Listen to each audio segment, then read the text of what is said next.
Do you think, other than yourself, because obviously you guys are working on inclusivity right now, but do you think, is the industry doing enough for inclusivity? And obviously, there's a presidential election coming up.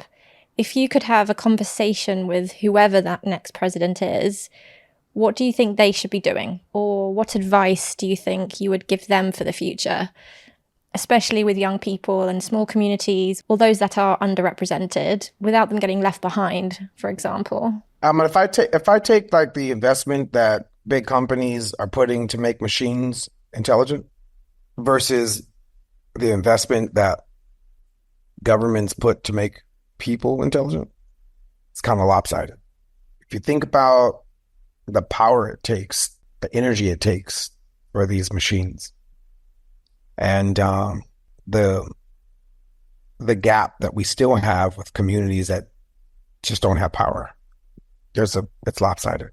Mm-hmm. If I think about the people that are training models, working and building data sets, it's not people that look like me or my sister or my mom, my cousins.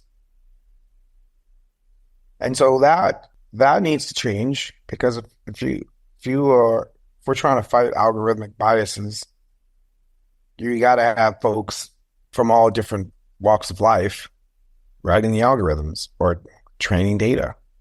And so working and building these personas and working with the community while we build the persona, like Fyilicia, that's super important. Mm-hmm. Like when we built Fyilicia, the talent's name is Alicia.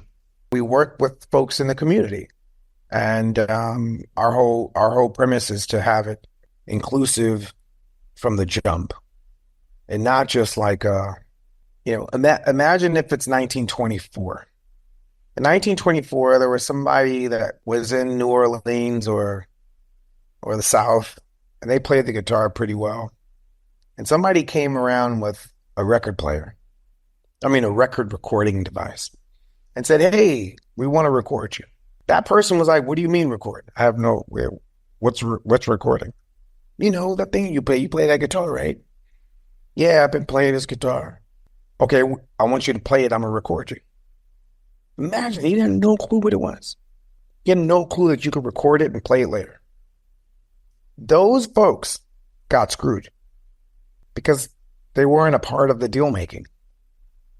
They just recorded them and owned the song and the recording, right? And that was the start of the record industry.